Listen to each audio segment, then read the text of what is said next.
¿Qué tal, mi gente? Atentos, atentas, por favor, a lo que os traigo, y es que psicóloga analiza la entrevista de Vivian en Mafian TV.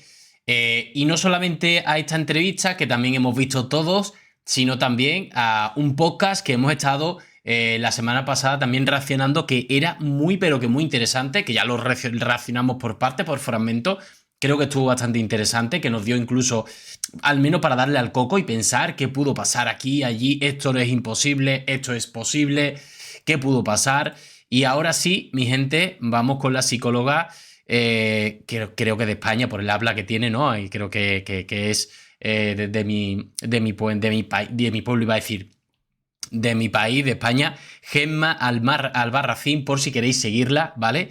Así que bueno, vamos a ello, vamos a escucharla, vamos a ver ese análisis que hace. Digamos que hizo un análisis la semana pasada de este podcast y ahora hace una segunda parte, más o menos lo que he hecho yo, que yo me he hecho 3 o 4 vídeos cortitos y ella hace 2 análisis, no sé si hará un tercero, evidentemente, como me parece muy interesante, porque aparte de que habla un abogado, de que habla un forense, un psicólogo forense, y la periodista va haciendo preguntas en el podcast Relatos Forense, creo que era podcast, así se llamaba el canal, por si queréis seguirlo también.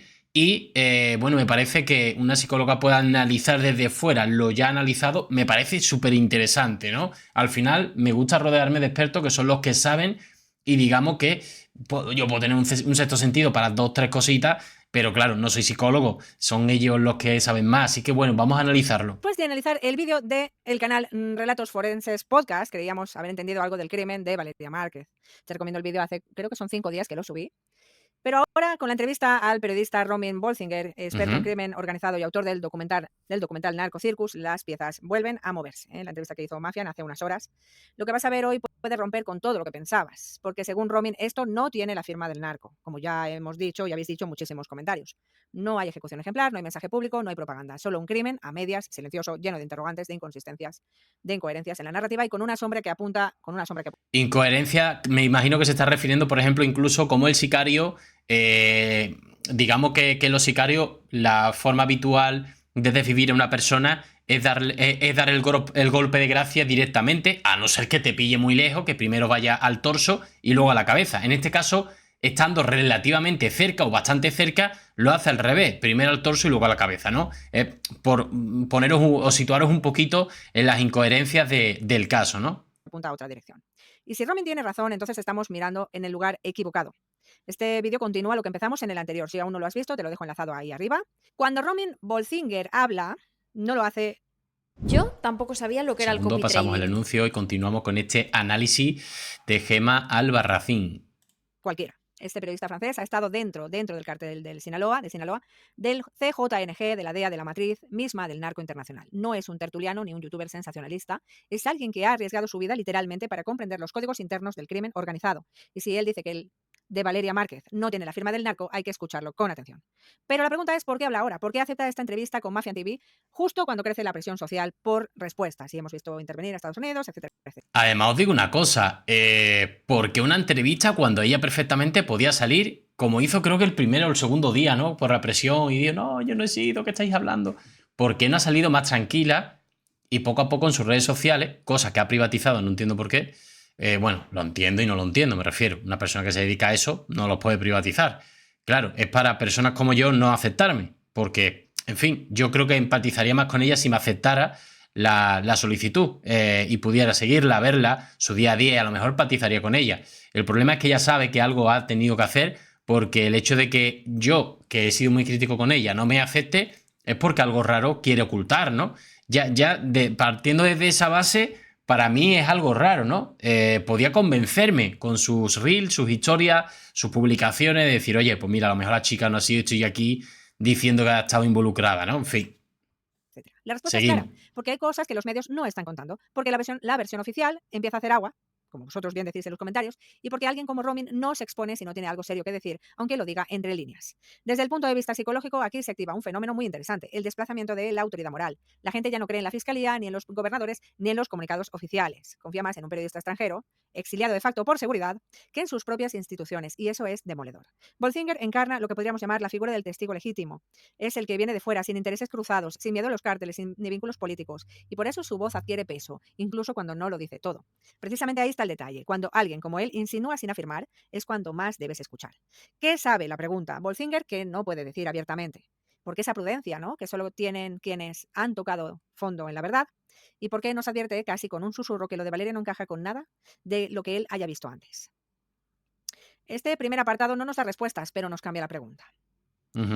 Vamos ahí. Hay crímenes que hablan, que gritan, que se exhiben como trofeos y otros que se ocultan porque fueron un error o porque el mensaje que lleva es demasiado personal. Y lo de Valeria Márquez no grita eso del crimen, ¿no? No lo dice Romin Bolzinger porque no puede decirlo, pero lo deja caer. Esto no tiene firma. Y es que el crimen organizado no elimina en silencio. Cuando tal, ejecuta, lo deja claro. No solo con armas de alto calibre, como también sabiamente habéis comentado en comentarios, sino con escenografía, cuernos de chivo, impactos visibles, narcomantas, propaganda visual, reivindicación pública, todo eso falta aquí. Valeria fue tal con un arma, de bajo calibre, en un entorno confuso, con testigos vivos, con una transmisión en directo que alguien... Esto es lo curioso, ¿no? Con testigos vivos y además que participaron activamente en que se desenvolviera todo bien para ellos. Si os fijáis, la actitud de Erika hace que se desenvuelva todo en pro del sicario y de la situación. Porque a nosotros nos hubiera sido perfecto, nos hubiera venido perfecto que el en vivo hubiera continuado y ya está. O sea, en el sentido de que se escuchan gritos, es lo lógico, que se hubiera escuchado algún grito, miedo, tensión, cómo llama a la policía desde su teléfono Erika y no cogiendo el teléfono de ella para quitar el en vivo. ¿Me explico? Entonces, creo que eso hubiera sido interesante para ver en pleno directo o escuchar hasta el momento que, bueno, ella la socorre, hubiéramos visto cómo la socorre, cómo llama a, yo qué sé, a los vecinos que están allí, oye, mira que no atino con el móvil, vamos, evidentemente Erika atinaba con el móvil, tenía una frialdad absoluta, o sea, si yo no hubiera atinado ni siquiera a llamar por el móvil a alguien, cuanto menos de quitar un en vivo, de buscar la X, si lo quieres quitar, sí aceptar, o sea, no hubiera, y fijaros que yo me dedico a esto, pero con los nervios creo que no lo hubiera conseguido. Y no obstante, ella en menos de 10 segundos desde que la desviven, se preocupa más por eso que por ocultarse, esconderse o pedir auxilio. Paga justo a tiempo y sin ninguna reivindicación. ¿Dónde está la firma? Romin lo dice con elegancia. Un cártel no se expone si no es para mandar un mensaje claro. Y cuando lo hace, lo deja todo claro. Entonces, ¿qué tipo de crimen es este? Desde una perspectiva psicológica, lo que estamos viendo se acerca más a un patrón íntimo, emocional, impulsivo. Este de aquí es un curso de 4 días de inteligencia artificial. Tras el anuncio con la compañera psicóloga analizando el caso Valeria Márquez. Corporativo de poder. Aquí no hay lógica militar ni propósito ejemplarizante. Hay algo personal, caótico, mal planeado, pero cuidadosamente ejecutado para parecer otra cosa. Esto no es un crimen que busca intimidar al Estado, es probablemente un crimen que busca castigar a Valeria por algo privado. Claro. Y podemos aquí valorar muchas hipótesis. La hipótesis de que fuera un exnovio, de que fuera el tal WR, de alguien que le tiene envidia, porque pudiera ser de estar detrás de todo esto Vivian o Erika, la propia Erika. Conflicto, una traición emocional, una deuda íntima, una venganza, una competencia, una rivalidad. Y aún más inquietante, si no hay firma, ¿quién quiere que parezca que sí la hay? ¿Quién se beneficia del silencio institucional mientras se siembra la idea de que fue el narco? Porque hay algo más peligroso que una ejecución de crimen organizado. Una ejecución no narca que parezca una ejecución narca, porque esas son las que no se investigan. Así que hay algo que no encaja. La versión oficial dice que detrás del tal de Valeria Márquez está un capo del cártel Jalisco Nueva Generación señalado por el Departamento del Tesoro de Estados Unidos. Muy bien. No por la DEA, ni por la Fiscalía, ni por ninguna agencia de inteligencia criminal. Por una oficina financiera. ¿Desde cuándo un crimen así lo investiga una oficina que se encarga de sanciones económicas? ¿No te parece raro? A Romin también. Y aquí se abre una grieta importante. Porque cuando una fuente de poder económico lanza una versión criminal, lo que se está poniendo en juego no es la verdad judicial, es la narrativa geopolítica. Es decir, ¿a quién le conviene que parezca lo que no es? Desde la psicología del poder esto se llama luz de gas institucional, señores, gaslighting. Consiste en distorsionar la realidad pública para que la población dude de lo que ve, de lo que siente y acepte sin rechistar una versión superior oficial porque viene de arriba. Y eso genera parálisis y confusión social. Los medios replican, la fiscalía calla. La gente asume que fue el narco porque es más cómodo tener un culpable sin rostro.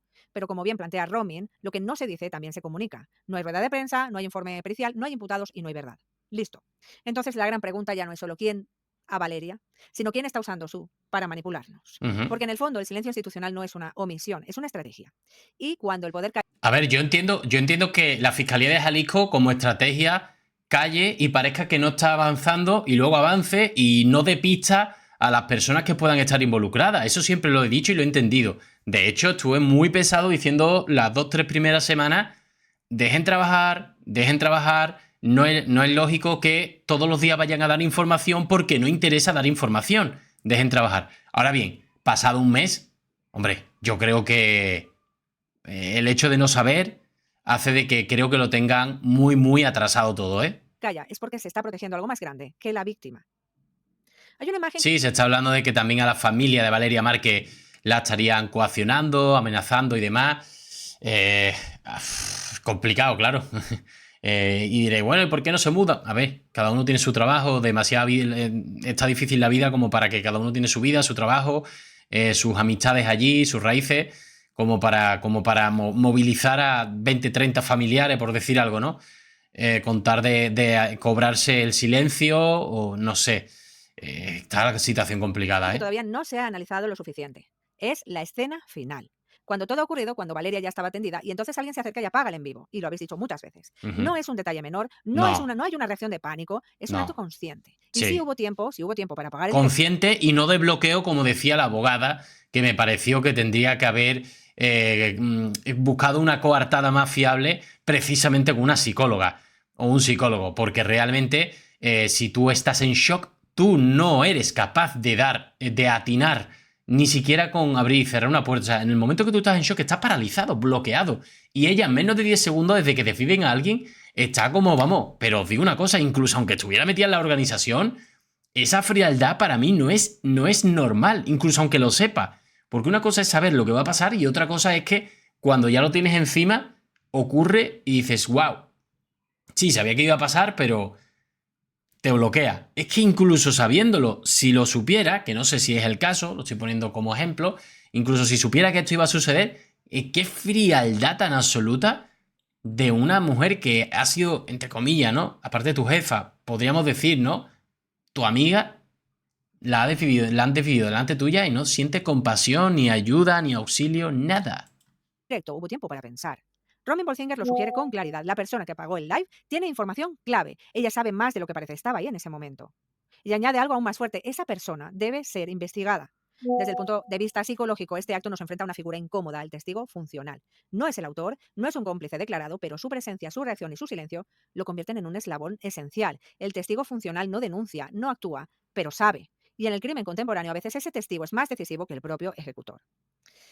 La psicóloga con un montón de preguntas. ¿Por qué apagó el directo? ¿Lo hizo para proteger a alguien? ¿Lo hizo porque sabía lo que estaba a punto de pasar? ¿Lo hizo porque no podía permitir que se viera quién lo hacía? Y hay una dimensión emocional aún más inquietante. ¿Qué vínculo tenía con Valeria? Porque si conocía a la víctima y no hizo nada, estamos ante un posible caso de traición afectiva en contexto de violencia. No afirmamos, no ocupamos, pero sí pensamos. Y lo que pensamos es esto. En un crimen con una persona ya fuera del chat, todo el que se quede en pie es parte del relato. Y más aún si cierra la escena. Hasta ahora todo el enfoque ha girado en torno a ¿quién?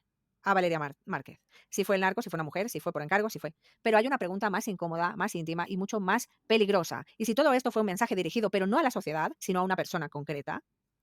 Y aquí Romin lo deja caer con sutileza. Cuando el narco actúa en público, lo hace con firma.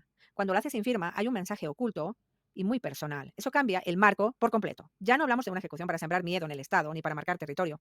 Hablamos de una escena simbólica construida para golpear a nivel emocional a alguien que conocía a Valeria. Desde la psicología criminal, esto se llama venganza emocional proyectada. No se elimina solo para eliminar a una persona, sino para castigar a quien la quería, a quien la traicionó, a quien debía sentir ese dolor. Y si esa hipótesis fuera cierta, entonces esta ejecución en directo es una forma retorcida de decir, mira lo que le hice, y lo hice donde sabía que lo vería. Pero ya no solo previamente con las amenazas que ella ya dijo que la iban a decidir si le pasaba algo, ya sabían de dónde tenían que tirar. Fijaros que es que incluso hasta advirtiéndolo y avisando, no han dado todavía a día de hoy con quién es el sospechoso. En el momento la hacen, entre comillas, desvivirla de una manera un poco deshonrosa, ¿no? De en vivo y tal, como para recochinearse, pero es que encima, para colmo, post-mortem, le mandan ese ramo de flores con perdón. O sea, que yo digo, esto ya no le hace daño a ella, porque ella ya no existe. Esto le hace daño a la familia. Hay que ser retorcido o retorcida para hacer esto. Y esto explicaría el calibre bajo, la duda del sicario, la ausencia del narcomanta, la ejecución transmitida y la falta de propaganda. Porque no era para todos, era para uno o para una. Y entonces la pregunta no es solo quién, sino quién tenía que ver esa en directo, a quién iba dirigida esa escena, quién debía sentirse castigado, humillado y Claro. traumatizado. Este es el eje emocional más delicado de todo el caso, porque si fue así... Tiene que haber algo más. A lo que se está refiriendo creo que es que tiene que haber algo más. El por qué se está haciendo así. Porque quizás también haya otro influencer, otro político que también se está hablando, otra persona, no el político fallecido, porque es lo mismo, también está fallecido, sino que tiene que haber alguien más amenazado, importante, alguien más debe de haber, porque estas dos muertes, tanto del político el mismo día, que creo que tiene relación con Valeria Márquez, más Valeria Márquez, creo que esto es una forma de decir, de sacar músculo y decir, aquí estamos nosotros, como no lleguemos a este acuerdo o me des dinero o lo que sea, estoy poniendo un ejemplo, puede ser eso, una opción, una teoría, te puede pasar lo mismo y de la misma manera. Entonces, es lo que os digo, algo más debe de haber detrás de todo esto. No es un caso que sea puntual con Valeria porque tenían un problema con ella, sino que aquí hay una trama, una organización o algo y hay varias personas involucradas. Sí, entonces no estamos hablando de crimen organizado, sino de crimen simbólico, y eso lo cambia todo. Lo que estamos viendo no es solo la de Valeria Márquez, es la del relato de la verdad y de la confianza en quienes deberían protegernos. Porque si el crimen organizado no está detrás, ¿por qué se insiste tanto en señalarlo? ¿Por qué calla la fiscalía? ¿Por qué no hay detenidos? ¿Por qué se repite una versión sin pruebas? Y lo más inquietante, ¿a quién querían destruir con esa, además de a Valeria? Este análisis no cierra el caso, lo abre aún más. Y si tú también sientes que algo no encaja... Total, como dice Gemma Albarracín, que al final deja más dudas que otra cosa. Y cada día que nos dan más datos, en vez de... Claro, son tan pocos los datos que nos dan que casi abren más teoría que las cierran, ¿no? Por favor, suscríbete, comparte y deja en comentarios tus hipótesis. Bueno, aquí acaba el vídeo, ¿no? Os suscribís, por supuesto, al canal de la compañera Gemma Albarracín, que hace muy buenos análisis, y me imagino que también los hará de otros casos, por si queréis seguirlo, y de otras situaciones de actualidad. En fin, mi gente, de momento esto es lo que os puedo contar. No sé si os cuadra, si no os cuadra, me lo dejáis en comentarios. Nos vemos en el siguiente vídeo. Un saludo.